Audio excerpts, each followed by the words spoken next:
ವಿಶ್ವನಾಥ ಸಾಕಾಯ್ತಪ್ಪ ಸಾಕಾಯ್ತು.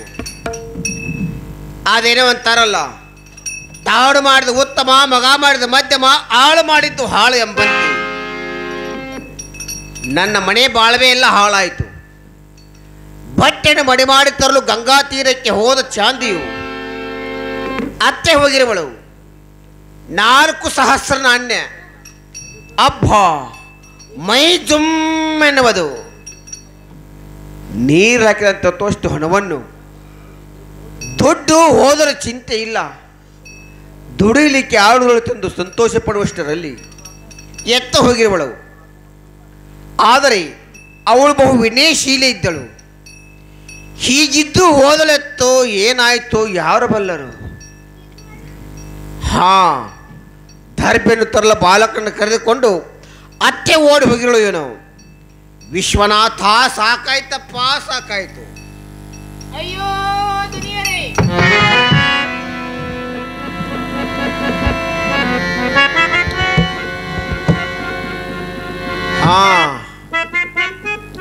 ಅವಳೇ ಇತ್ತ ಕಡೆ ಬರುತ್ತಿದ್ದಾಳೆ. ಬಂದಂತೂ ಬರಲಿ, ಚೆನ್ನಾಗಿ ರೇಟ್ ಕೊಟ್ಟು ಮನೆಯವರೆಗೆ ಧರ ನಡೆದುಕೊಂಡು ಹೋಗುವೆ. ಅಯ್ಯೋ ದುನಿಯರೇ, ನನ್ನ ಸರ್ವಸ್ವ ಘಾತವಾಯಿತು ದುನಿಯರೇ, ಘಾತವಾಯಿತು. ಎಲ್ಲ ಪರದೇಶಿ, ತನ್ನ ಸರ್ವಸ್ವವು ಘಾತವಾಯಿತಂತೆ. ನಿನ್ನನ್ನು ಕೊಂಡು ತಂದು ನನ್ನ ಗಂಟು ಬಿಡುವಂತಾಯ್ತು ಗಂಟು. ಬಟ್ಟೆಯನ್ನು ಮಡಿ ಮಾಡಿ ತರಲು ಗಂಗಾ ತೀರಕ್ಕೆ ಹೋಗಿ ಎಲ್ಲಿ ಚಕ್ಕಂದಾಡಿ ಬಂದಿರಳು. ಏನೋ ನಾನು ಕೋಪಗೊಳ್ಳಬಾರದೆಂದು ಈ ಸೋಗು ತಂದ್ರಿವಿಯಾ ಚಾಂದಿ? ನನ್ನಂತವಳಲ್ಲ ದನಿಯರೇ, ನನ್ನಂತವಳಲ್ಲ. ಛೇ ಛೇ, ನೀನಂಥವಳಲ್ಲ. ಮಹಾಸಾಧ್ವಿ ಸತ್ಯ ಹರಿಶ್ಚಂದ್ರನ ಸತಿ ತಾರಾಮತಿ. ನಡೆ ಮೂರ್ಖಳ ಮನೆಗೆ. ರೋಹಿತನಲ್ಲಿ ಹೋದ. ಅಯ್ಯೋ ದನಿಯರೇ, ಅಳುವಿಯೇ ಕಿರಣಿಗೇನಾಯ್ತು ಧಾಡೆ? ಸರ್ಪೇನು ತರಲು ಹೋದ ಕುಮಾರರಿಗೆ ಕಾಲ ಸರ್ಪ ಕಚ್ಚಿ ಮರ್ತ ಹೊತ್ತಿನವರು ದನಿಯರೇ, ಮರ್ತ ಹೊತ್ತಿರ. ತಣ್ಣಗಾಯಿತು. ಕೈ ಒಳಗಿನ ಹಣ ಹೋಯಿತು, ದುಡಿಯುವ ಆಳು ಹೋಯಿತು. ನಿಮ್ಮನ್ನು ತರುವುದಕ್ಕೆ ನಿನ್ನ ಎತ್ತರ ದುಡ್ಡು ಕೊಟ್ಟಿಲ್ಲವೇ ಚಾಂದಿ? ದನಿಯರೇ, ಯಾರು ದಿಕ್ಕಿಲ್ಲದ ಪರದೇಶಿಯಂತೆ ಉಪವನದಲ್ಲಿ ಬಿದ್ದಿರುವ ಕುಮಾರಸ್ಯವನ್ನು ಕಂಡು ನನ್ನ ಹೊಟ್ಟೆಯಲ್ಲಿ ಸಂಕಟವಾಗುತ್ತಿರುವ ದನಿಯರೇ, ಸಂಕಟವಾಗುತ್ತಿರುವ. ನಿನ್ನ ಹೊಟ್ಟೆಯಲ್ಲಿ ಸಂಕಟವಾಗುತ್ತಿದ್ದರೆ ನನ್ನ ಹೊಟ್ಟೆಯಲ್ಲಿ ಕಿಚ್ಚು ಸುರಿಯುತ್ತಿರುವುದು ಕಿಚ್ಚು. ನೀನೇನ ಯುದ್ಧ ಮಗನ ಸತ್ತ ಹೋದನೆಂದು ಎತ್ತಾದರೂ ಓಡಿ ಹೋದರೆ ನಾನು ಬಾಯ್ ಬಾಯ್ ಬಡಿದುಕೊಳ್ಳುತ್ತಾ ಇಲ್ಲೇ ಕೂಡಿರಬೇಕಾದಿತ್ತು. ದನಿಯರೇ, ತಾವು ಕೋಪಗೊಂಡು ಹೀಗೆ ವಿಕಲ್ಪನೆಯನ್ನು ನೆನೆಯಬಾರದು. ನಾವು ನಮ್ಮ ಸತ್ಯತೆಯನ್ನು ಕಾಪಾಡುವುದಕ್ಕೆ ಸರ್ವ ಸಾಮ್ರಾಜ್ಯ ಸುಖಕ್ಕೆ ತಿಲಾರ್ಪಣೆಯನ್ನು ಕೊಟ್ಟು ಬಂದಿರಬೇಕು. ಅಂದ ಮೇಲೆ ತಮಗೆ ಮೋಸ ಮಾಡಿ ಓಡಿ ಹೋಗುವುದೆಂತದರೆ ಇದು ನಿಮ್ಮ ಕಾಲಿಗೆ ಬಿದ್ದು ಬೇಡಿಕೊಳ್ಳುವೇನು. ಕುಮಾರನ ಅಂತ್ಯ ಸಂಸ್ಕಾರಕ್ಕೆ ಅಪ್ಪಣೆಯನ್ನು ದಯಪಾಲಿಸಿ ಬ್ರಾಹ್ಮಣತ್ವರೇ, ದಯಪಾಲಿಸಿ.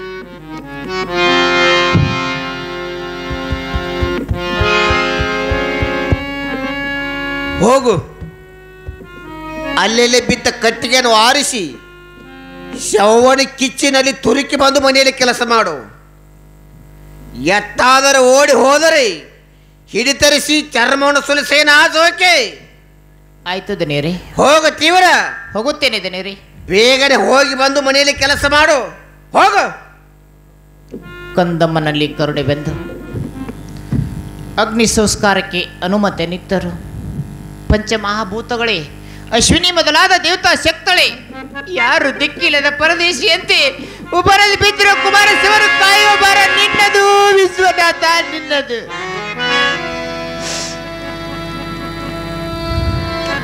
ದುರ್ದೈವಿ ತಾರಾಮತಿ,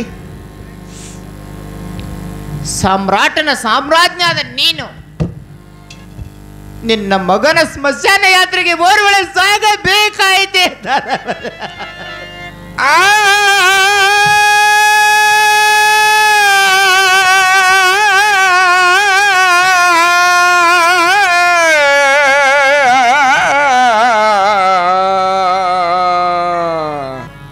ವಿಶ್ವನಾಥ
ಬಾಯಿಯದೇ ತಂದು ಮಾವಿನೀರಿಗೆ ಪೋದೆ ಬಾಯಿಯದೇ ಮಾವಿನೀರಿಗೆ ಪೋದೆ ಪಾಪಿಯ ಜಲಪಂತೆ ಪರಿದಯ ಹರಿಯ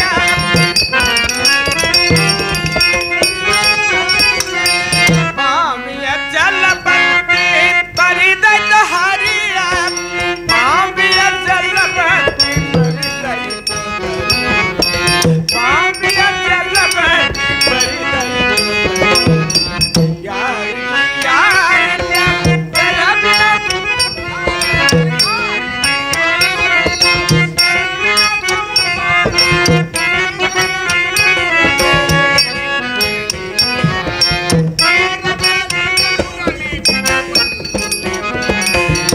ಸುಳ್ಳುಗಳಿಗೆ ಹೆದರಿ ಮರದ ನೆರಳಿಗೆ ಪೋದೆ ಮರದ ನೆರಳಿಗೆ ಪೋದೆ ಮರ ಹರಿಯ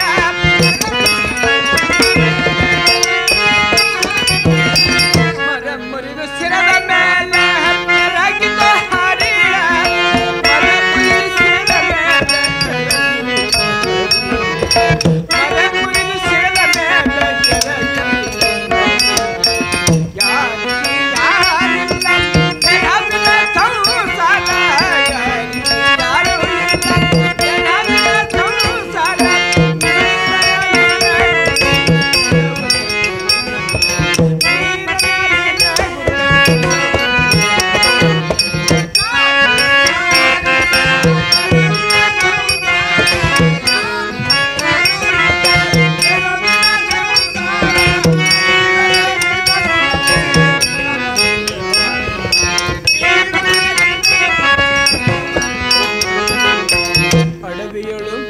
ಮಾಡಿ ಗಿಡಕ್ಕೆ ತೊಟ್ಟಿಲಕ್ಕತ್ತೆ ಅಡವಿಯೊಳು ಮನೆ ಮಾಡಿ ಗಿಡಕ್ಕೆ ತೊಟ್ಟಿಲಕ್ಕತ್ತೆ ತೊಟ್ಟಿಲ ಹರಿಯ ಪರಿದಾಯ್ತ ಹರಿಯ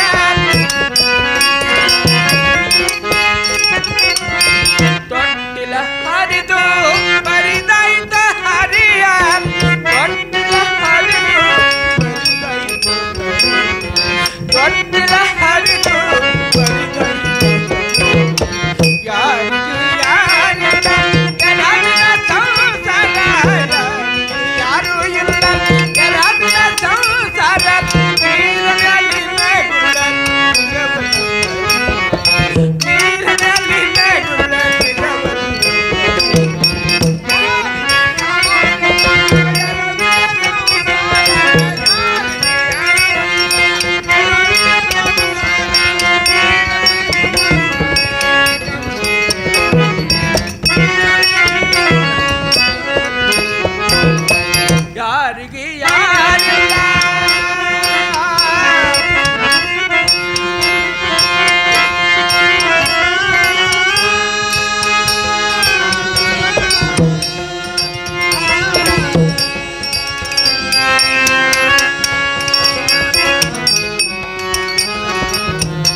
ಉರಿಯುತ್ತಿವೆ ಚಿತೆಗಳಲ್ಲಿ ನರಧೇಯಗಳು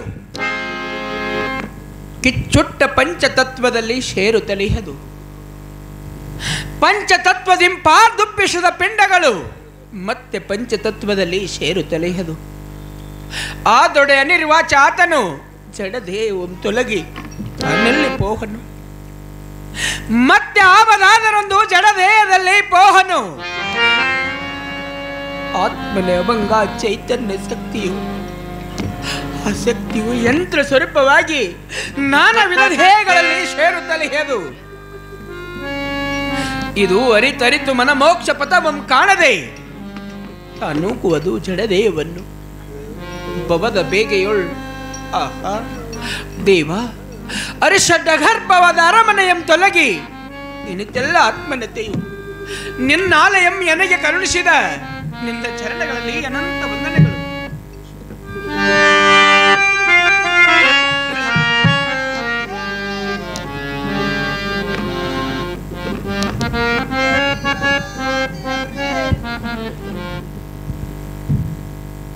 ಹಾ, ಯಾಕಮ್ಮ ಯಾಕಮ್ಮ ಯಾಕೆ ದುಃಖವನ್ನು ಮಾಡುತ್ತಿರುವೆ? ಯಾಕೆ ದೇವರನ್ನು ನಿಂದಿಸುತ್ತಿರುವೆ ಅಮ್ಮ? ಹೇಳಮ್ಮ, ಹೇಳು. ಈತೊಬ್ಬ ಮಗನನ್ನು ಕಳೆದುಕೊಂಡು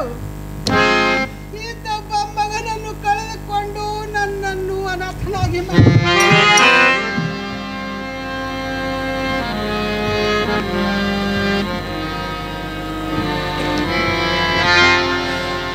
ಅಳಬೇಡಮ್ಮ, ಅಳಬೇಡ. ದುಃಖಿಸಬೇಡಮ್ಮ, ದುಃಖಿಸಬೇಡ. ಮಗ ಹುಟ್ಟಿದಾಗ ಪುತ್ರ ಸಂತಾನವಾಯಿತು. ವಂಶದ ಜ್ಯೋತಿ ಬೆಳಗ್ಗೆ ತಂದು ಸಂತೋಷ ಸಡಗರದಿಂದ ಆನಂದ ಬಸ್ಪವನ್ನು ಸುರಿಯುತ್ತೇವೆ. ಹಗಲು ಕಣ್ಣೀರವಮ್ಮ, ಹಗಲು ಕಣ್ಣೀರಿ. ಈಗ ಮಗ ಸತ್ತರೆ ವಂಶದ ಜ್ಯೋತಿ ನಂದಿ ತಂದು ದುಃಖವನ್ನು ಮಾಡುತ್ತೇವೆ. ಆಗಲು ಕಣ್ಣೀರವಮ್ಮ, ಆಗಲು ಕಣ್ಣೀರು. ಈ ದುಃಖ ಯಾರಿಗೂ ಬಿಟ್ಟಿದ್ದಲ್ಲ, ಈ ದುಃಖ ಸಕಲ ಜೀವರಾಶಿಗಳಿಗೂ ಬಿಟ್ಟಿದ್ದಲ್ಲ. ಜಾತಸ್ಯ ಮರಣವಂ, ಹುಟ್ಟು ಅನಿಸಿತ ಸಾವು ನಿಶ್ಚಿತ. ಸಾವಿಲ್ಲದ ಮನೆ ಸಾಸಿವೆಗೆ ಸಿಗುವುದುಂಟೆ? ಇಲ್ಲ. ಹುಟ್ಟು ಅನಿಸಿತ ಸಾವು ನಿಶ್ಚಿತ. ಪಂಚಮೂಲಭೂತಗಳ ಸೃಷ್ಟಿಯಾದ ಈ ಶರೀರ ಪಂಚಮೂಲಭೂತ ತತ್ವಗಳಲ್ಲಿ ಒಮ್ಮೆ ಲೀನವಾಗಲೇಬೇಕು. ಇದು ತಥ್ಯ, ನಿತ್ಯ, ಸತ್ಯ. ಇದು ಸಿದ್ಧಾಂತ. ಇದನ್ನೇ ಸಾರಿ ಹೇಳುತ್ತಿದೆ ಎಂಬ ವೇದಾಂತ ಇದನ್ನೇ ಸಾರಿ ಹೇಳುತ್ತಿದೆ. ಓಹೋ, ಈಗ ವ್ಯರ್ಥ ಪ್ರಲಾಪವೇಕೆ? ಹೇಳಮ್ಮ, ಹೇಳು.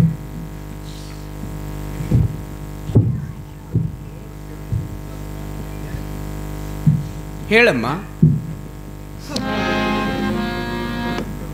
ನನ್ನ ಮಗನ ಶವ ಸಂಸ್ಕಾರ ಮಾಡಲು ಅಪ್ಪಣೆಯನ್ನು ದಯಪಾಲಿಸಪ್ಪ, ದಯಪಾಲಿಸು. ನೋಡಮ್ಮ, ಈ ಸ್ಮಶಾನ ಭೂಮಿಯಲ್ಲಿ ಶವ ಸಂಸ್ಕಾರವನ್ನು ಮಾಡಬೇಕಾದರೆ ಈ ಸ್ಮಶಾನದ ಕಾಣಿಕೆಯನ್ನು ಕೊಡಬೇಕಾಗುತ್ತದೆ ತಾಯಿ. ಕೊಡುವೆಯಾ? ಹಾ, ಸ್ಮಶಾನದ ಕಾಣಿಕೆಯನ್ನು ಕೊಡಬೇಕೆ? ಹೌದು ತಾಯಿ. ಆಯ್ತಪ್ಪ, ಸ್ಮಶಾನದ ಕಾಣಿಕೆಯನ್ನು ತೆಗೆದುಕೊಳ್ಳಪ್ಪ, ಕೊಡಮ್ಮ, ತೆಗೆದುಕೊಳ್ಳಪ್ಪ. ಹಾ, ಈ ಸ್ಮಶಾನದ ಬಾಯಕೆಯನ್ನು ತೆಗೆದುಕೊಳ್ಳಪ್ಪ. ಆಗಲಿ, ಕೊಡಮ್ಮ, ಕೊಡು.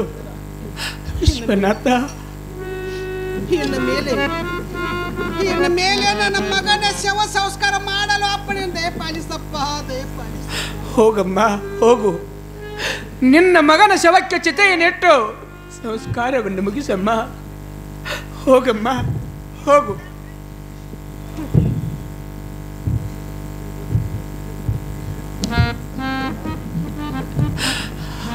ಪಾಪ, ಇತ್ತೊಬ್ಬ ಮಗನನ್ನು ಕಳೆದುಕೊಂಡು ಪರಿತಪಿಸುತ್ತಿದ್ದಾಳೆ.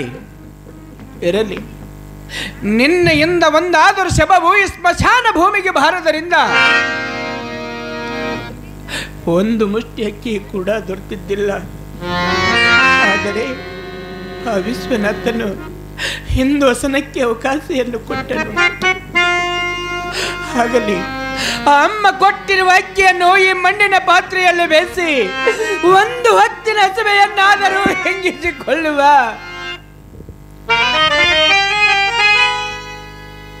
ಹತ್ತಬಾಗಿ ಹರಿಶ್ಚಂದ್ರ ಒಡೆಯನಾಗಿ ರಾಜರುಗಳಿಗೆ ಮಹಾರಾಜನಾಗಿ ಇಹದ ಸರ್ವ ಸಂಪತ್ತವನ್ನು ನೀಗಿ ಹೆಂಡರ ಮಕ್ಕಳನ್ನು ದಲಕರುಗಳಂತೆ ಪರಶಕ್ತಿಯಲ್ಲಿ ಮಾರಿ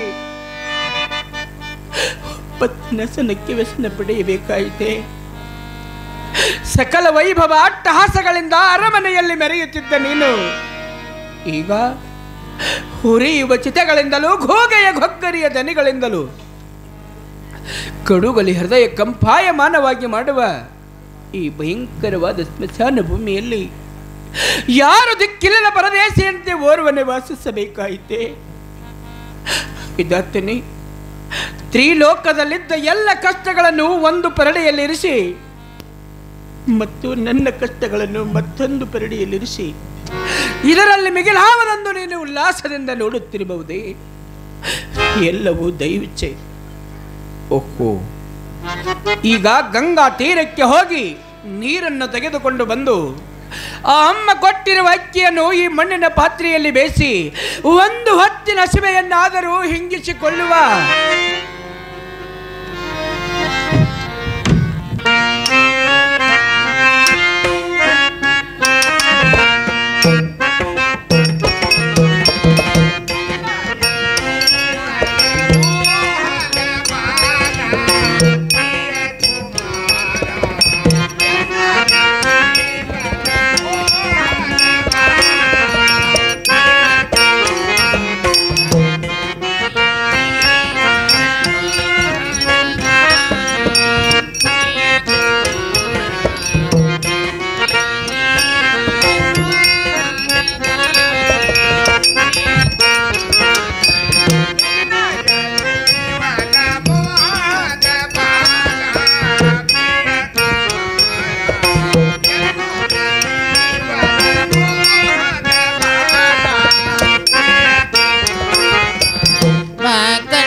ಪರದೇಶಿಯಂತೆ ಕುಮಾರಶಿವನು ಹೊತ್ತುಕೊಂಡು ಬಂದೆನಲ್ಲವೇ, ನಾನು ಪರದೇಶಿಯಂತೆ ಬಂದೆನಲ್ಲವೇ. ಎತ್ತ ಚಿತ್ತ ಉರಿತಿರೋ ಚಿತ್ತಗಳಿದ್ದರು ಅರಮನೆಯಲ್ಲಿ ಅರಸರಿಂದ ದಾಸಿನ ಸೇವಿಸಿಕೊಂಡ ನಿನಗೆ ನಿನ್ನ ಚಿತಾ ಸಂಸ್ಕಾರಕ್ಕೆ ಯಾರು ಬಾರದಂತಾಯ್ತೆ ಕಂದಮ್ಮ, ಯಾರು ಬಾರದಂತಾಯ್ತೆ. ಅರಮನೆಯಲ್ಲಿ ಅರಸರಿಂದ ಸೇವಿಸಿಕೊಂಡ ನಿನಗೆ ಯಾರು ಬಾರದಂತಾಯ್ತೆ ಕಂದಮ್ಮ. ನಾನು ಅಳುತ್ತಾ ಕುಳಿತರೆ ನನಗೆ ಇಲ್ಲಿ ಸಮಾಧಾನ ಮಾಡೋರು ಯಾರೂ ಇಲ್ಲ. ಸ್ಮಶಾನದಲ್ಲಿ ಬಿದ್ದಿರುವ ಕಟ್ಟಿಗಳನ್ನ ಆರಿಸಿ ಕುಮಾರನಿಗೆ ಅಗ್ನಿ ಸಂಸ್ಕಾರವನ್ನು ಮಾಡುವೆನು.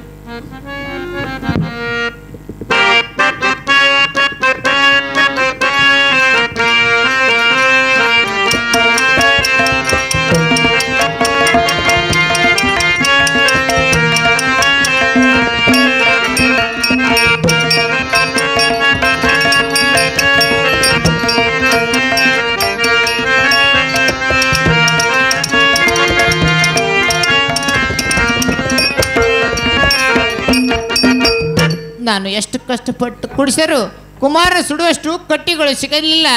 ಇಂಥ ಅಸಹ್ಯ ದೃಶ್ಯಗಳು ನೋಡುವ ಕಂಗಳು ಒಮ್ಮೆಲೆ ಕಾಣದಾಗಬಾರದೆ ಕಂದಮ್ಮ, ಒಮ್ಮೆಲೆ ಕಾಣದಾಗಬಾರದೆ ಕಂದ.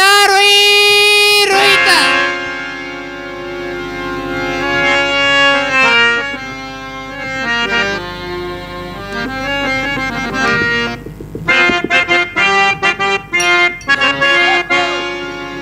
ಯಾವುದೋ ಅರ್ಥ ಸರವು ಕೇಳಿ ಬರುತ್ತಿದೆಯಲ್ಲ, ಯಾರಿರುವರು ಹೋಗಿ ನೋಡುವ.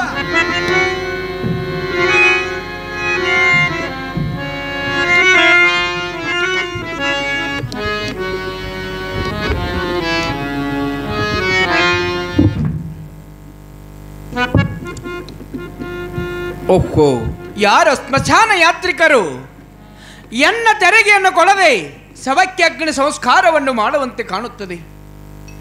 ಎಲೆ ನೀಚಳೆ, ಎನ್ನ ತೆರಿಗೆಯನ್ನು ಕೊಡದೆ ಶವಕ್ಕೆ ಅಗ್ನಿ ಸಂಸ್ಕಾರವನ್ನು ಮಾಡುವೆಯ? ಶವವನ್ನು ತೆಗೆದುಕೊಂಡು ಆಚೆಗೆ ನಡೆ.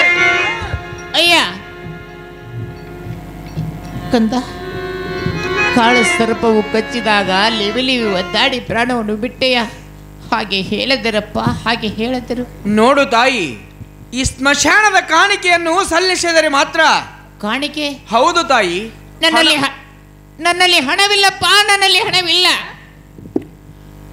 ಇಲ್ಲಿ ಹಣ ಕೊಡದ ವಿನಃ ಶವವನ್ನು ದಹಿಸಲಾರದಮ್ಮ. ಹಾ, ಹೋಗಿ ತೆಗೆದುಕೊಂಡು ಬಾರಮ್ಮ. ನನಗೆ ಯಾರು ಇಲ್ಲ, ನಾನು ಎಲ್ಲಿಂದ ತಂದು ಕೊಡಲಪ್ಪ, ನಾನು ನಿನಗೆ ಎಲ್ಲಿಂದ ತಂದು ಕೊಡಲಿ? ಅದಕ್ಕೆ ನಾನೇನು ಮಾಡಲೆಮ್ಮ? ಹಣ ತರದ ವಿನಃ ಇಲ್ಲಿ ಶವವನ್ನು ದಹಿಸಲಾರದು. ಹಾ, ಹೋಗಿ ಹಣವನ್ನು ತೆಗೆದುಕೊಂಡು ಬಾರಮ್ಮ. ನಾನು ಅನಾಥಳು, ದರಿದ್ರಳು, ಕರುಣೆ ತೋರಪ್ಪ, ಕರುಣೆ? ನನ್ನಲ್ಲಿ ಕರುಣೆ ಇಲ್ಲ, ಜಗದಲ್ಲಿ ಕರುಣೆ ಇಲ್ಲ, ಆ ದೇವರಲ್ಲಿಯೂ ಕರುಣೆ ಇಲ್ಲ. ನನ್ನಲ್ಲಿ ಕರುಣೆ ಇದ್ದಿದ್ದೇ ಆದರೆ ದುಃಖಿಗಳ ಗಾಯಕ್ಕೆ ಬರೆ ಕೊಟ್ಟ ಜೀವಿಸುವ ಚಾಂಡಲನಾಗುತ್ತಿರಲಿಲ್ಲ. ಜಗದಲ್ಲಿ ಕರುಣೆ ಇದ್ದಿದ್ದೇ ಆದರೆ ಒಬ್ಬರನ್ನೊಬ್ಬರು ಪೀಡಿಸುತ್ತಿರಲಿಲ್ಲ. ಆ ದೇವರಲ್ಲಿ ಕರುಣೆ ಇದ್ದಿದ್ದೇ ಆದರೆ ತಾಯಿ, ನಿನ್ನ ಮಗನು ಸಾಯುತ್ತಿರಲಿಲ್ಲವಮ್ಮ, ಸಾಯುತ್ತಿರಲಿಲ್ಲ. ಹಾ, ಹೋಗಿ ಹಣವನ್ನು ತೆಗೆದುಕೊಂಡು ಬಾರಮ್ಮ. ಅಯ್ಯ ಸ್ಮಶಾನ ಪಾಲಕ, ಆ ದೇವರಲ್ಲಿ ಕರುಣೆ ಇಲ್ಲದಿದ್ದರೆ ಈ ಜಗತ್ತು ಹೀಗೆ ನಡೆದಿತ್ತಪ್ಪ? ಹೀಗೆ ನಡೆದಂತೆ ತಾಯಿ, ಅಳುತ್ತಾ ಕೂಗುತ್ತಾ. ಭಯ ತೋರಪ್ಪ, ನನ್ನ ಬಳು ದುಃಖಿ. ಹೌದು ತಾಯಿ, ನೀನು ದುಃಖಿ, ನಾನು ದುಃಖಿ. ಈ ಪ್ರಪಂಚದಲ್ಲಿ ಎಲ್ಲರೂ ದುಃಖಿಗಳೇ. ಮೃತ್ಯು ಪ್ರವೇಶಿಸದ ಮನೆ ಯಾವುದಿದೆ ಅಮ್ಮ? ಹೇಳು. ಹಾ, ಹೋಗಿ ಹಣವನ್ನು ತೆಗೆದುಕೊಂಡು ಬಾರಮ್ಮ. ಪುಣ್ಯಾತ್ಮ, ಈ ಬಡವಿಯನ್ನು ಹಿಂಸಿಸಬೇಡಪ್ಪ. ಹಾ, ಪುಣ್ಯಾತ್ಮ? ನಾನು ಪುಣ್ಯಾತ್ಮನೇ? ಅಲ್ಲ ತಾಯಿ, ಅಲ್ಲ, ನೀನೇ ಪುಣ್ಯಾತ್ಮಿ. ನಿನ್ನ ಮಗನು ಸತ್ತು ಈ ಲೋಕದ ಕಷ್ಟಗಳಿಗೆ ಅತೀತನಾದನು. ಆದರೆ ನಾನು ನನ್ನ ಮಗನು ಈ ಸಾರಹೀನವಾದ ಜಗದಲ್ಲಿ ಬದುಕಿದ್ದೇವೆ ತಾಯಿ, ಬದುಕಿದ್ದೇವೆ. ಹೋಗಿ ಹಣವನ್ನು ತೆಗೆದುಕೊಂಡು ಬಾರಮ್ಮ. ಅಯ್ಯ ಸ್ಮಶಾನ ಪಾಲಕ, ನಾನೊಬ್ಬಳು ನಿನಗೆ ಹಣವನ್ನು ಕೊಡದಿದ್ದರೆ ನಿನಗೆ ಬಡತನ ಬಾರದೇನಪ್ಪ, ನಿನಗೆ ಬಡತನ ಬಾರದೇನು? ಹೌದು ತಾಯಿ, ನೀನೊಬ್ಬಳು ನನಗೆ ಹಣವನ್ನು ಕೊಡದಿದ್ದರೆ ನನಗೆ ಬಡತನ ಬಾರದು. ಆದರೆ ಆ ಹಣವು ಎನ್ನ ಒಡೆಯನಿಗೆ ಸಲ್ಲತಕ್ಕದ್ದಮ್ಮ, ಎನ್ನ ಒಡೆಯನಿಗೆ ಸಲ್ಲತಕ್ಕದ್ದು. ಹಾ, ಹೋಗಿ ಹಣವನ್ನು ತೆಗೆದುಕೊಂಡು ಬಾರಮ್ಮ. ನಿನ್ನ ಒಡೆಯನು ಇಲ್ಲಿಲ್ಲ. ನನ್ನನ್ನು ಬಿಟ್ಟರೆ ಆತನಿಗೆ ಹೇಗೆ ಗೊತ್ತಾಗುತ್ತದೆ? ನೀಚ ಸ್ತ್ರೀಗಳೇ, ಎಂತ ಮಾತುಗಳನ್ನು ಹೇಳಿಕೊಡುತ್ತಿರುವಿ? ನಾನು ವಂಚಕನಾಗಲೇ? ಛೇ, ನಿನ್ನ ಹೃದಯದಲ್ಲಿ ಇಂಥ ಕೊಳಕೆ. ನೋಡು ತಾಯಿ, ನನಗೆ ಬೇರೆ ಕೆಲಸವಿದೆ. ಹೋಗಿ ಹಣವನ್ನು ತೆಗೆದುಕೊಂಡು ಬಾ. ಇಲ್ಲದಿದ್ದರೆ ಶವವನ್ನು ತೆಗೆದುಕೊಂಡು ಆಚೆಗೆ ನಡೆ. ಅಯ್ಯ,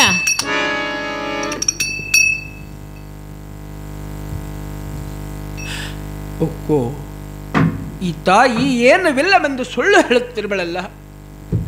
ಇವಳ ಕೊರಳಲ್ಲಿ ಮಾಂಗಲ್ಯವಿದೆ. ನೋಡು ತಾಯಿ, ಏನವಿಲ್ಲವೆಂದು ಸುಳ್ಳು ಹೇಳುತ್ತಿರುವೆಯ? ನಿನ್ನ ಕೊರಳಲ್ಲಿ ಮಾಂಗಲ್ಯವಿದೆ, ಅದನ್ನು ಕೊಟ್ಟು ನಿನ್ನ ಮಗನ ಶವವನ್ನು ದಹಿಸು.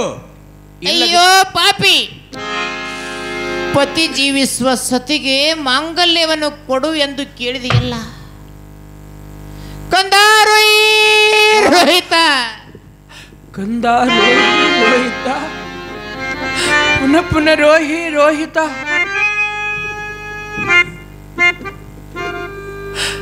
ಓಹೋ, ನನ್ನ ಮಗನ ಹೆಸರುಳ್ಳವರು ಯಾರ ಸ್ಮಶಾನ ಯಾತ್ರಿಕರಿರಬೇಕು. ನನ್ನ ಮಗನು ತನ್ನ ತಾಯಿ ಒಡನೆ ಬ್ರಾಹ್ಮಣನ ಮನೆಯಲ್ಲಿ ಸುಖವಾಗಿ ಕಾಲ ಕಳೆಯುತ್ತಿರುವನು. ಇವರಾರು ಬೇರೆ, ನನ್ನ ಮಗನ ಹೆಸರುಳ್ಳವರು ಸ್ಮಶಾನ ಯಾತ್ರಿಕರು ಇರಬೇಕು.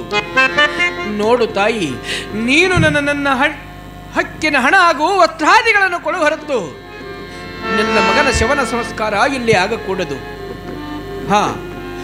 ಹೋಗಿ ಹಣವನ್ನು ತೆಗೆದುಕೊಂಡು ಬಾರಮ್ಮ. ಅಯ್ಯ ಸ್ಮಶಾನ ಪಾಲಕ, ಮಾಂಗಲ್ಯವನ್ನು ಕೇಳುತ್ತಿರುವೆ ಎಲ್ಲ. ಮಾಂಗಲ್ಯವನ್ನು ಕೊಟ್ಟರೆ ನನ್ನ ಸತಿ ಧರ್ಮವಪ್ಪ, ನನ್ನ ಸತಿಯ ಧರ್ಮ. ಹೌದು ತಾಯಿ, ನಿನಗೆ ನಿನ್ನ ಸತಿಯ ಧರ್ಮವಿದೆ, ನನಗೆ ನನ್ನ ಧರ್ಮದ ಕಟ್ಟು ಇದೆ. ಹನ್ನ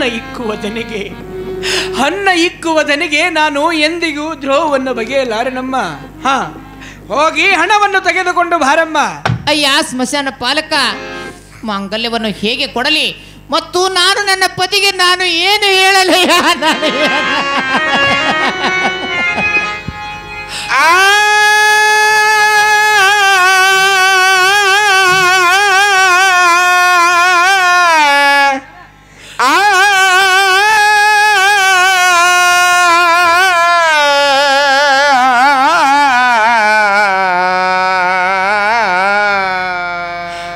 ಅದು ನನಗೆ ತಿಳಿಯದಮ್ಮ, ಅದು ನನಗೆ ತಿಳಿಯದು.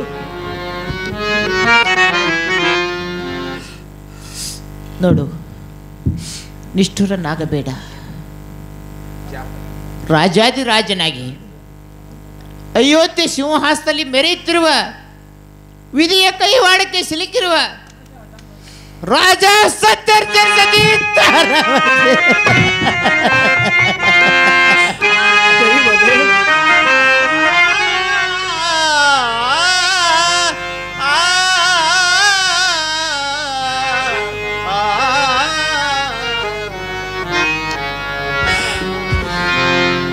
ದೈವವೇ, ಎಂತ ಮೋಸ ಮಾಡಿದೆ.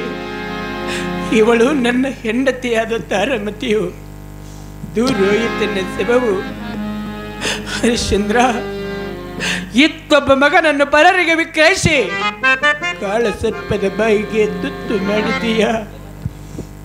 ಇಂಥ ಮಧ್ಯರಾತ್ರಿಯಲ್ಲಿ ಕೋಮಲಾಂಗಿಯನ್ನು ಈ ಕುಮಾರನ ಶವದೊಂದಿಗೆ ಯಾರು ದಿಕ್ಕಿಲ್ಲದ ಪರದೇಶಿಯಂತೆ ಈ ಸ್ಮಶಾನ ಭೂಮಿಗೆ ಬರುವಂತೆ ಮಾಡಿದೀಯ. ದೇವ, ನಿನ್ನನ್ನು ನಂಬಿ ಈ ದೇಹದಲ್ಲಿ ಯಾರಿಗೂ ಸುಖವಾಗಿರ್ಲಿಕ್ಕಿಲ್ಲ. ನಿನ್ನ ಜನ್ಮಕ್ಕೆ ಶತಸ್ಸ ಧಿಕ್ಕಾರವಿರಲಿ.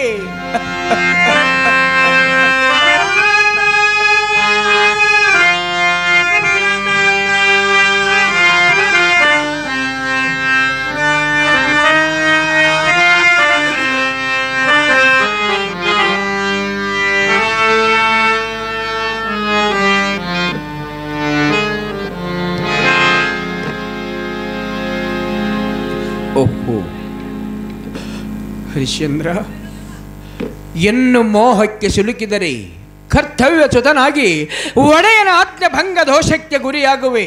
ಬೇಡ, ಒಡೆಯನ ಆಜ್ಞೆ ಪಾಲನೆಯಲ್ಲಿ ಮುಂದಿನ ಕಾರ್ಯವನ್ನು ಕಾಣುವೆ. ಅಯ್ಯ ಸ್ಮಶಾನ ಪಾಲಕ, ಕೊನೆಗೆ ಇಷ್ಟಾದರೂ ಮಾಡು. ನಾನು ಮನೆಗೆ ಹೋಗಿ ನಿನಗೆ ಕೊಡತಕ್ಕ ಹಣ ವಸ್ತ್ರಾದಿಗಳನ್ನು ತರುವವರೆಗೂ ನನ್ನ ಕಂದ ಮನಸ್ಸವನ್ನು ರಕ್ಷಿಸುವ. ನಿನ್ನ ಉಪಕಾರವನ್ನು ಜನ್ಮ ಜನ್ಮಾಂತರದಲ್ಲಿ ಮರೆಯುವುದಿಲ್ಲಪ್ಪ. ಪಾಪಿಣಿ, ನಾನು ನಿನ್ನ ಮಗನ ಶವವನ್ನು ಕಾಯಲು ನಾನು ನಿನ್ನಾಳೆ ಇಲ್ಲ. ಬೇಕಾದರೆ ನಿನ್ನ ಮಗನ ಶವವನ್ನು ಹೊತ್ತುಕೊಂಡು ಈ ಸ್ಮಶಾನ ಭೂಮಿಯಿಂದ ಆಚೆಗೆ ಹೋಗು. ಅಯ್ಯ ಸ್ಮಶಾನ ಪಾಲಕ, ನಾನೇ ಪರರ ತೊತ್ತಾಗಿರುವಾಗ ನೀನೇಕೆ ನನ್ನ ಆಳಾಗಿರುವೆಯಪ್ಪ? ನೀನೇಕೆ ನನ್ನ ಆಳಾಗಿರುವೆ? ಹೇ ಅನಾಥ ರಕ್ಷಕ ವಿಶ್ವನಾಥ, ನನ್ನ ಕಂದ ಮನಸ್ಸವನ್ನು ನೀನೇ ರಕ್ಷಿಸು. ವಿಶ್ವನಾಥ, ನೀನೇ ರಕ್ಷಿಸು.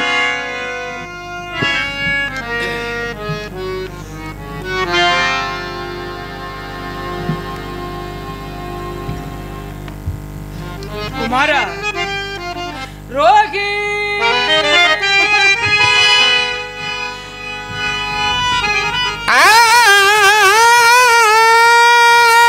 ಕುಮಾರ ರೋಹಿತ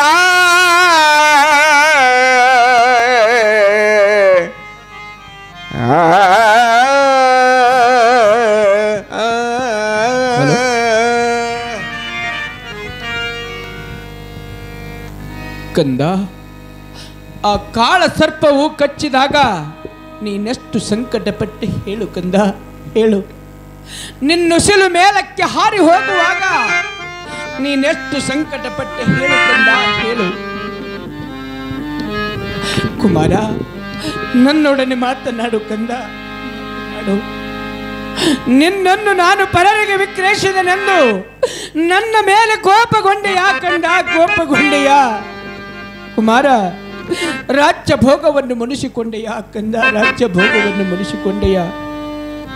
ಹೌದು ಕಂದ, ನಾನು ಕಟುಕನು, ನಿಷ್ಕರ್ಣಿಯು. ಕುಮಾರ ರೋಗಿ ರೋಹಿತ ಕುಮಾರ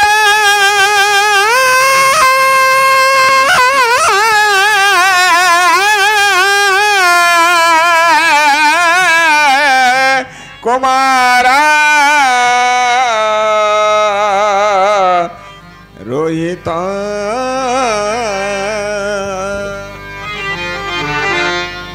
ಕಂದ, ಚಕ್ರಾಧೀಪನ ಸುತನಾದ ನಿನಗೆ, ಚಕ್ರಾಧೀಪನ ಸುತನಾದ ನಿನಗೆ ನಿನ್ನ ಶವ ಸಂಸ್ಕಾರಕ್ಕೆ ಗತಿ ಇಲ್ಲದಂತಾಯಿತೆ.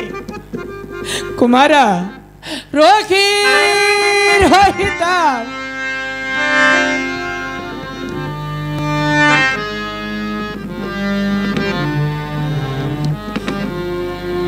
ಓಹೋ, ಇದೆಲ್ಲವೂ ನನ್ನ ಭ್ರಾಂತಿಯೇ ಸರಿ. ಅವರವರ ಕರ್ಮಾನುಸಾರವಾಗಿ ಸುಖ ದುಃಖಗಳನ್ನು ಅನುಭವಿಸಿ ತೀರಬೇಕಲ್ಲವೇ? ಛೈ,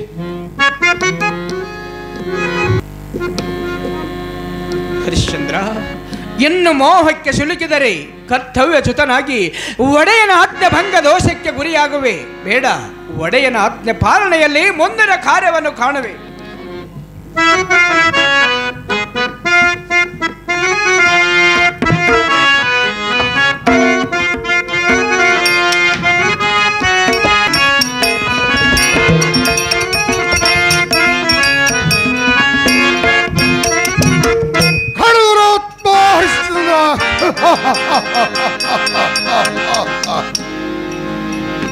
ನನ್ನ ಪ್ರಯತ್ನಗಳೆಲ್ಲ ಸಮುದ್ರದಲ್ಲಿ ಹೋಮ ಮಾಡಿದಂತೆ ವಿಫಲವಾಗತೊಡಗಿದೆ.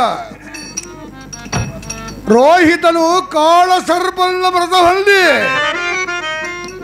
ಅಂತ ಸಂಸ್ಕಾರಕ್ಕೆ ಗತಿಯಿಲ್ಲದೆ ಪರದೇಶಿಯಂತೆ ಸ್ಮಶಾನದಲ್ಲಿ ಬಿದ್ದರು. ಹರಿಶ್ಚಂದ್ರನು ಸತ್ಯಭ್ರಷ್ಟನಾಗಲಿಲ್ಲ. ಖರವತಿ, ಅದಂತೂ ನನ್ನ ಮಾಯಾಚಾರದಿಂದ ಮುಕ್ತನಾಗುವೆಯೋ ನೋಡುವ. ತಾರಾಮತಿಯು ರೋಹಿತನ ಶವ ಸಂಸ್ಕಾರ ಸಾಮಗ್ರಿಗಳನ್ನು ತೆಗೆದುಕೊಂಡು ಸ್ಮಶಾನದ ಕಡೆಗೆ ಹೊರಟಿದ್ದಾಳೆ.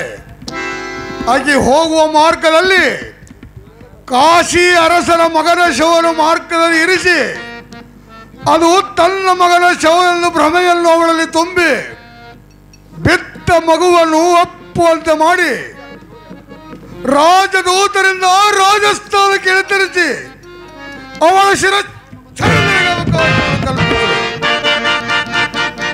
ಆಕೆ ಅಖಿಲ ವಿಶ್ವಕ್ಕೆ ಸತ್ಯ ನಿವಾಸ ಸ್ಥಾನವೆಂದು ಜಂಬು ಕೊಚ್ಚುವ ಹರಿಶ್ಚಂದ್ರನು ತಾನೇ ತನ್ನ ಕರಗಳಿಂದ ತನ್ನ ಪತ್ನಿಯನ್ನು ಶಿರಚ್ಛೇದನೆ ಮಾಡುವಾಕೆ ತನ್ನ ಸತ್ಯತೆಯನ್ನು ಹೇಗೆ ಕಾಯ್ದುಕೊಳ್ಳುವನೋ ನೋಡುವ.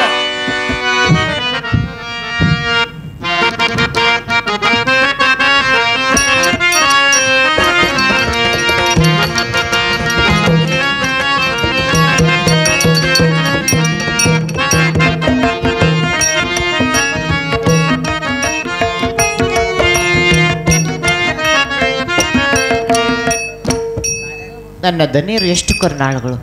ಹಣ ವಸ್ತ್ರಾದಿಗಳನ್ನು ಕೇಳಿದ ಕ್ಷಣವೇ ದಯ ಪಾಲಿಸಿದರು.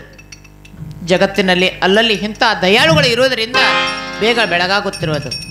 ಅಯ್ಯೋ, ನಾನು ಹಣ ವಸ್ತ್ರಾದಿಗಳನ್ನು ತರುವುದಕ್ಕೆ ನಗರದಲ್ಲಿ ಹೋದಾಗೆ ನನ್ನ ಮಗನ ಶಿವನು ನಾಯಿ ನೆರೆಗಳು ಎಳೆತಂದು ಚೆಲ್ಲಿದಂತೆ ಕಾಣುತ್ತದೆ. ನಿಷ್ಠೂರ ದೈವವೇ, ಕೊನೆಗೆ ಹೀಗೆ ಮಾಡಿದೀಯಾ?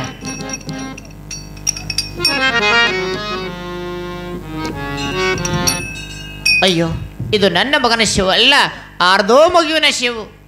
ಇದು ಹಾಳಾದ ದೈವಪ್ಪ, ಇದು ಹಾಳಾದ ದೈವ. ನಿನ್ನ ಸಲುವಾಗಿ ನನ್ನಂತೆ ಯಾವ ಮಾತೆಯು ಸೋಗಿಸ್ತಿರ್ಬೋದು ಕಂದಮ್ಮ, ಯಾವ ಮಾತೆಯು ಸೋಗಿಸ್ತಿರೋದು.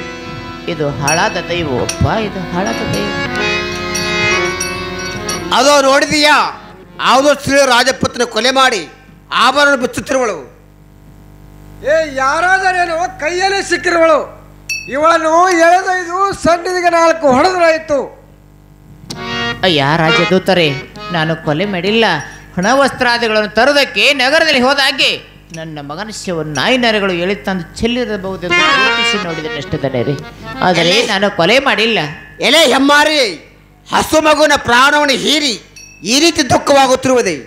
ರಾಜಕುಮಾರನ ಶೋಧೊಂದಿಗೆ ರಾಜಸ್ಥಾನಕ್ಕೆ ಒಯ್ಯುತ್ತೇವೆ, ಅಲ್ಲಿಗೆ ತಕ್ಕ ಶಿಕ್ಷೆ ಆಗಲಿ. ನಡೆಯ ಮಡಿವಂತಳಾಗೋ.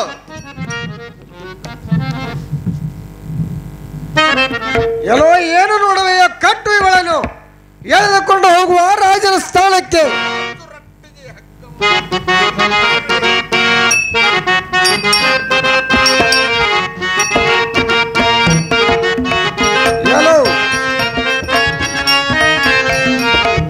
ಎಲ್ಲೋ ಇವಳನ್ನು ಎಳೆದುಕೊಂಡು ಹೋಗಿ ರಾಜನ ಸ್ಥಾನಕ್ಕೆ ಒಯ್ದು ಅಲ್ಲಿ ತಕ್ಕ ಪ್ರಾಯಚಿತ್ತವಾಗುವುದು.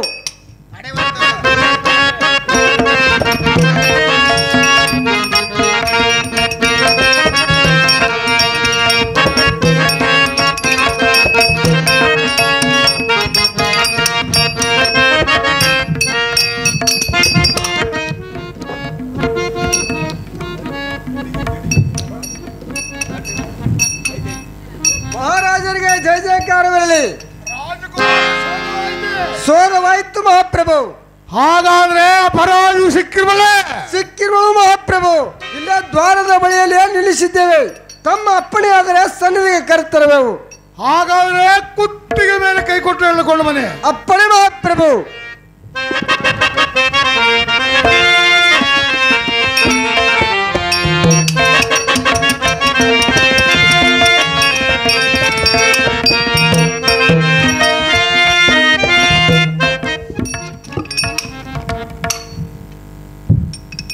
ಎಲೆ ಕುಲಠಿ, ರಾಜಕುಮಾರನ ಕೊನೆಯನ್ನೇಕೆ ಮಾಡಿದೆ? ಸತ್ಯವನ ಮಗಳು ನೀನಾರು ನಿಜವನ್ನು ಹೇಳ. ಮಹಾರಾಜರೇ, ನಾನು ಈ ಪಟ್ಟಣದಲ್ಲಿ ವಾಸಿಸುವ ಓರ್ವ ಬ್ರಾಹ್ಮಣನ ದಾಸಿಯು. ಕುಮಾರನ ಶಿವ ಸಂಸ್ಕಾರದ ಸಾಮಗ್ರಿಗಳನ್ನು ತೆಗೆದುಕೊಂಡು ಸ್ಮಶಾನಕ್ಕೆ ಹೋಗುವಾಗ ಮಾರ್ಗದಲ್ಲಿ ಬಿದ್ದ ಮಗನ ಶಿವು ನನ್ನ ಮಗನ ಶಿವಂದು ಗುರುತಿಸಿ ನೋಡಿದ್ದೀನಿ ಅಷ್ಟೇ ರೀ, ಆದರೆ ಕೊಲೆ ಮಾಡಿಲ್ಲ. ಮಹಾಪ್ರಭು, ಈ ನೀತಳು ಸುಳ್ಳು ಹೇಳುತ್ತಿರುವಳು. ಕುಮಾರನ ಪ್ರಾಣ ತೆಗೆಯುತ್ತಿರುವುದನ್ನು ನಾವು ಕಣ್ಮುಟ್ಟ ನೋಡಿದೆವು ಮಹಾಪ್ರಭು. ಎಲೆ ಪಾಪಿ, ಸತ್ಯವನ ಮಗಳೇ ನಿನ್ನ ಪ್ರಾಣವನ್ನು ಉಳಿಸಿಕೋ. ಮಹಾರಾಜರೇ, ನಿರಪರಾಧಿಯಾದ ನಾನು ಅಪರಾಧಿಯನ್ನು ಹೇಗೆ ಒಪ್ಪಿಕೊಳ್ಳಲಿ ಪ್ರಭು? ಎಲೆ ನೀಸಳೆ, ನಾನು ನಿನಗೆ ಇನ್ನೂ ಅವಕಾಶವನ್ನು ಕೊಟ್ಟಿರುವೆನು. ಸತ್ಯವನ ಮಗಳೇ ಪ್ರಾಣವನ್ನು ಉಳಿಸಿಕೋ. ಎಲ್ಲೋ ಯಾರಲ್ಲಿ ಇವಳನ್ನು ಸರಿಯಾಗಿ ಪರೀಕ್ಷಿಸೋ. ಮಹಾರಾಜ್ಞೆ. ಬೊಗಳಮ್ಮ, ಕೊಲೆ ಮಾಡಿಲ್ಲ. ಬೊಗಳಮ್ಮ, ಕೊಲೆ ಬೊಗಳಮ್ಮ, ಬೊಗಳಮ್ಮ, ನಾನು ಕೊಲೆ ಮಾಡಿಲ್ಲ. ಇದು ಸತ್ಯ, ಇದು ಸತ್ಯ, ಇದು ಸತ್ಯ. ವೀರಭಾವನನ್ನು ಬರಮಾಡೋ. ಈಗಲೇ ಇವಳ ಶಿರಚ್ಛೇದನೆ ಆಗಲಿ. ಪಾದಕ್ಕೆ ಬೀಳ್ತೇನ್ರಿ ಬುದ್ಧಿ. ಈಗಲೇ ಇವಳ ಶಿರಚ್ಛೇದನೆ ಆಗಲಿ. ಅಪ್ಪಣೆ ಬುದ್ಧಿ, ಪಾದಕ್ಕೆ ಬೀಳ್ತೇನ್ರಿ. ತೆಗೆದುಕೊಂಡು ನೋಡೆ.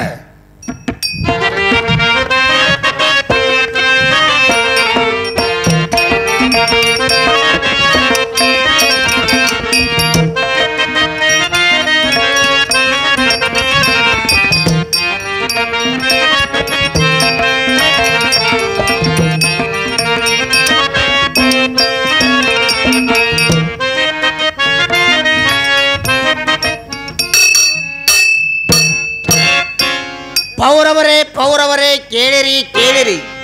ಈ ಪಟ್ಟಣದ ವಾಸಿಸುವವರು ಬ್ರಾಹ್ಮಣ ದಾಸಿಯು ಆಭರಣದ ಆಸೆಗಾಗಿ ರಾಜಪುತ್ರನ ಕೊಲೆ ಮಾಡಿದ್ದಾಳೆ. ಅವಳ ಶಿರಚ್ಛೇದಕ್ಕೆ ರಾಜಾಜ್ಞೆ ಆಗಿದೆ. ಯಾರಾದರೂ ನೋಡಿದ್ರು ಬರಬೇಕು.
ಓಹೋ, ಇದನ್ನೆಂ ನೋಡುವೆ.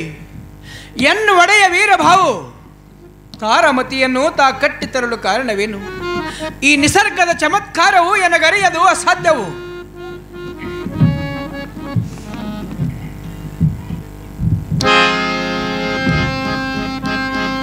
ರಾಜ ಬಾಯಲ್ಲಿ ಮತ್ತೇನು ಧನಿಗಳ ಆಜ್ಞೆ?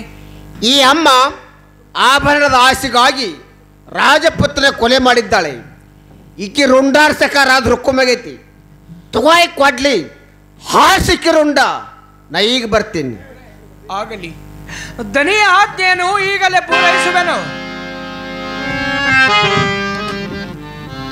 ಯಾರು? ಪತಿದೇವನಾಥ, ಇದನ್ನೊಮ್ಮೆ ನೋಡುವೆ.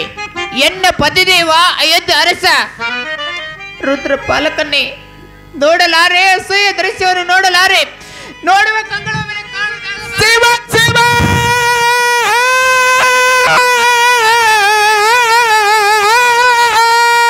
ಎನ್ನಾಗಿ ಹುಟ್ಟುಕ್ಕಿಂತ ಮೊದಲು ಅಡವಿಯೋಳೊಂದು ಗಿಡವಾಗಿ ಹುಟ್ಟಿದರೆ ಗಿಡದ ನೆರಳಿಗೆ 4 ಜನರು ಕುಂತು ಸಂತೋಷ ಪಡೆಯುತ್ತಿದ್ದರು.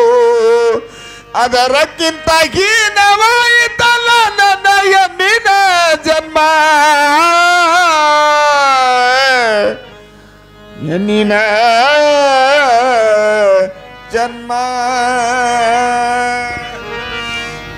ತಾರಾಮತಿ, ದುಃಖಿಸಿ ಮನಜಗೈಯುವುದೆಂ ಆಗುವುದು ಹಾಗೆ ತೀರುವವು. ನಿಲ್ಲುವ ದೈವ ಸಂಕಲ್ಪಗಳು ಗುಪ್ತಗಾಮನಿಗಳಾಗಿ ಗಮನಿಸುವೆವು. ವಿಧಿ ನಿಮಿತ್ತ ಮಾರ್ಗದಲ್ಲಿ ರೂಪದಲ್ಲಿ ಕಾರ್ಯ ನಡೆಯುವುದು. ಕೆಡಿಸುವುದು ಮನವಾಗಿ. ನಿಮಿಷದಲ್ಲಿ ಕಟ್ಟುವನು ಪರಮಾತ್ಮ.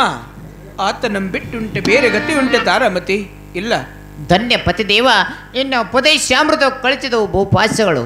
ತಾರಾಮತಿ, ಇನ್ನೇಕೆ ಚಿಂತಿಸುವೆ? ಪತಿಯಿಂದ ಗತಿ ದೊರೆಯುವುದು. ತಾರಾಮತಿ,